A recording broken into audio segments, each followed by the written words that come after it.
Traci Brown, body language expert and behavior analyst. Come along with me. Let's talk about all the news that was fit to analyze this last week. I got the big one. Erika Kirk and Vance. What was up with that hug on stage? Also, Trump visiting China. Oh, and Japan. Was anything interesting there? Any hidden messages? Also, Meghan and Harry at the World Series. How were they feeling? And were they booed? I don't know. And then for you true crime folks, we got David E. Taylor. His deposition from 2015. You're going to love it. Here we go. The media's been calling, and you have been asking, what is going on with Erika Kirk and J.D. Vance? Is there anything more than friends? Well, I think we got some body language. It's quite revealing at the talk they did, I believe it was yesterday. Stay tuned for the juicy details. Watch this first.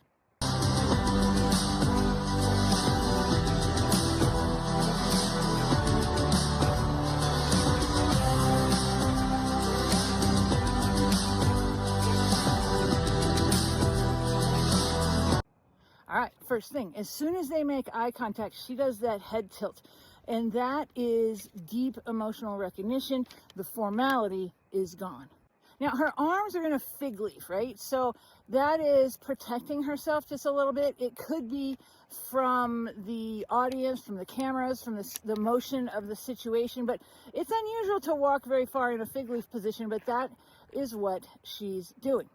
Now, his arms are wide open to welcome her, but here's where it gets interesting, is that she gets into that hug and puts her hand on the back of his neck. So that is more than just casual acquaintances. And actually, she can control his attention and where he looks. So this is a deep connection move right here. Now, here's where it gets juicy. Is the real tell to see how any couple is doing together is how close their pelvis is together. Now here, they're almost as close as you can get without touching. If they were touching, I'd be like, for sure, there's a little, secret lover, like, going on.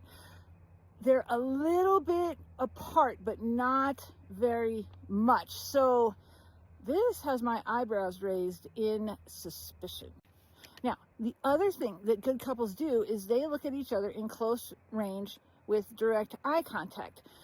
Now, as they walk together on the stage, she is locked eyes with him, but I don't know that he's locked eyes with her. I think he's kind of looking around in a little bit more of a fuzzy type focus. Now, after the hug, again, she looks at him directly in the eyes, and he only glances up a couple quick times. So what this is saying to me is that she is a lot more intimate in this relationship than he is. And that sort of makes sense because guess what? He's married.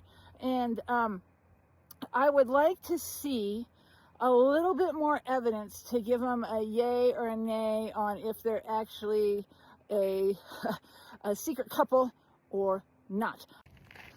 I want to know what you think. You can base it on my analysis, on your own analysis, or just that gut feel. Put it in the comments. But here's my unofficial inside thought. I'm leaning towards yes on those two. Hey, take a minute, make sure you subscribe, and I'll keep doing these reviews so you learn all of the news and a lot of body language at the same time. The media's been getting hold of me about Trump and China's, I think his name's Jinping, something like that. Anyway, they had a meeting about tariffs and all sorts of stuff, and they wanted me to analyze the handshake. Was there anything unique, any hidden messages? Take a look at this and stay tuned for my analysis. Overnight, President Trump emerging from his nearly 2-hour-long meeting with Chinese President Xi Jinping to announce a truce in the trade war. The one thing that Trump did really well here is that he positioned himself on the viewer's left, and that allows him to show the back of his hand, like giving, it's actually showing an upper hand on whoever you're shaking hands with. Dignitaries will jockey for this position because it shows so much power. Let's go through this step by step. There's a lot here, and one thing that really surprised me. So first thing, Trump extends his hand first. That's warmth with an open palm. And he does that quite a bit, right? That's hospitality-minded, warm and welcoming. And then he puts his other hand on Jinping's back. Okay, so could that be closeness? Yes. Could it be a prep for control, like to move him anywhere he wants to take him? Absolutely. So there could be a dual meaning there.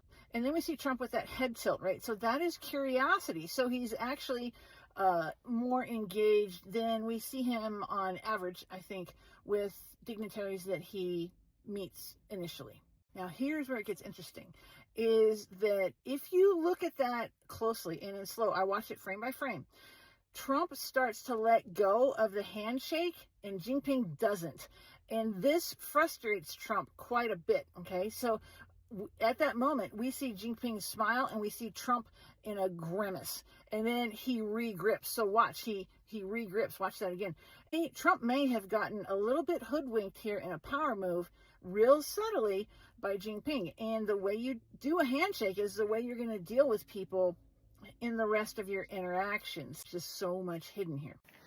Donald Trump's over in Japan, and he had some formalities that he had to go through with the government. How'd he do? Is he showing any signs of stress or even cognitive decline? I'm body language expert and behavior analyst Traci Brown. Take a look at this and stay tuned for my analysis. Oh, and be ready to laugh a little bit. I got this from The Daily Show.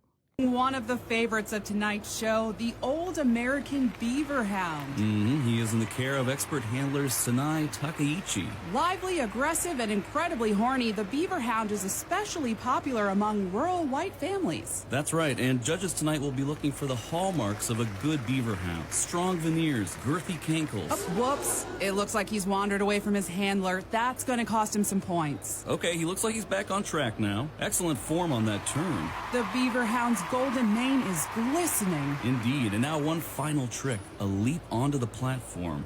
And nailed it. Wow. What a performance by the old American beaver hound.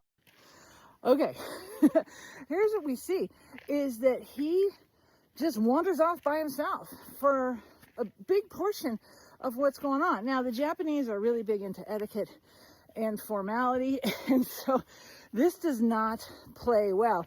You can even see she's trying to show him around, and he's just not taking the bait. And what that shows is low sensory acuity. That's how much you're paying attention to what goes on around you. Now, is this due to want to blow off customs?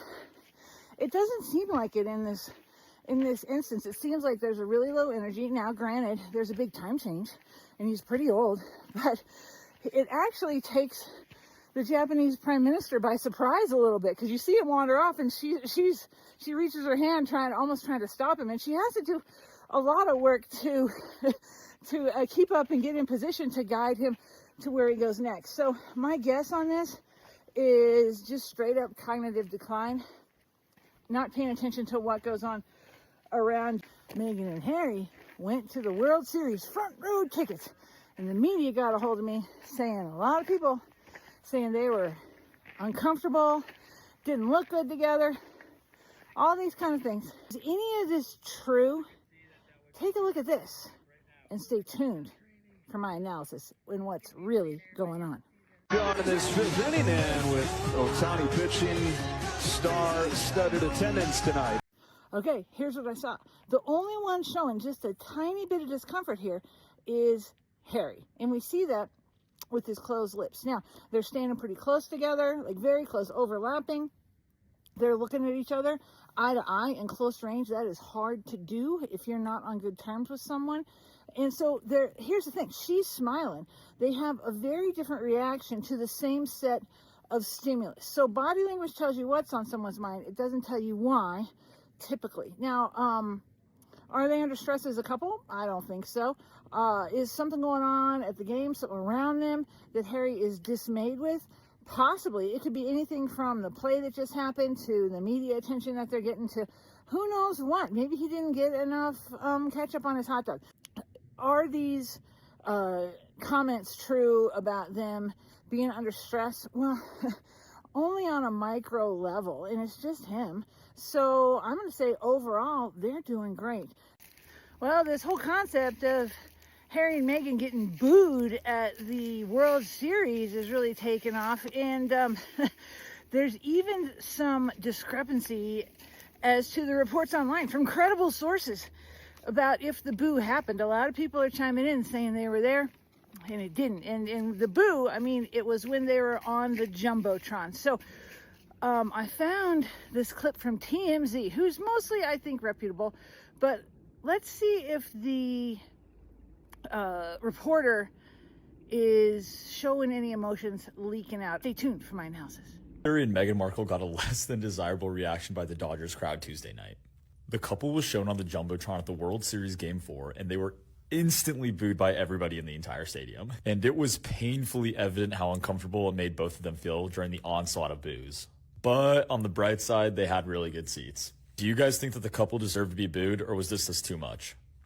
He's showing contempt, and he does it at least twice. You see that crooked smile? That's what that is. He's saying that these boos happened. People are reporting that it didn't, like a lot of them. And so contempt doesn't automatically, like contempt is moral superiority, right? It gives you a reason to say or do the things that you say and do. Now, it doesn't always indicate deception, but it can be a reason for deception. So if you were there, go ahead and chime in the comments. I want to know what you think. But for this, for sure, it's full of contempt, moral superiority. Okay, some of you tagged me in this. This fella, David E. Taylor, he is a minister, and he's been in trouble for some of his practices with, well, mainly how he spends his money, but a lot more. Y'all tagged me in his deposition tape. Let's just see, are there any signs of deception? Now, stay tuned for my analysis. Oh, watch this first. I mean, our objective is to help hurting people. And in the process, you know, when most of that's finished, we give people an opportunity to donate to the ministry. You mean when like every other ministry does in church. Okay, but what do you mean when it's finished? Well, I don't understand this, so you're going to have to explain it. Mm-hmm. You say when it's finished, then we give them an opportunity to donate. Yeah, when we finish helping them or whatever, we give people opportunity to give and donate to the ministry. All right, so first thing, we see that exasperated sigh at the first, like he's trying to get the person, whoever's interviewing him, to understand what's going on. He doesn't feel like they do. And then he's chewing on himself. You see that? Mm-hmm. So that is either self-punishment or his lips are disappearing. And this is from Joe Navarro. When the lips disappear, trouble is near. Right now his lips are kind of big, and so there's a trouble with all of them disappearing, but they definitely do. So he could be holding back emotion or holding back information there. Now, this is where things get real interesting, and he does it twice. He says, donate to the ministry. He gets real quiet, okay, because I think what was going on is that he would help people out, and then like you're supposed to do at church, and then he would basically enslave them into getting donations for his ministry, like keep them on the phone, not letting them leave the building, like all these different kinds of things. And he would go buy luxury property, land, ATVs, boats, these kinds of things. So what he's alluding to here is donate to the ministry. That's it. Like that's the enslavement and the entrapment spent there. And whenever someone speaks like that, right, and we saw this from Chris Watts as well, when they get real quiet on a very important point, that's when you know something's up, right? They're trying to mentally and emotionally back away from that and minimize it.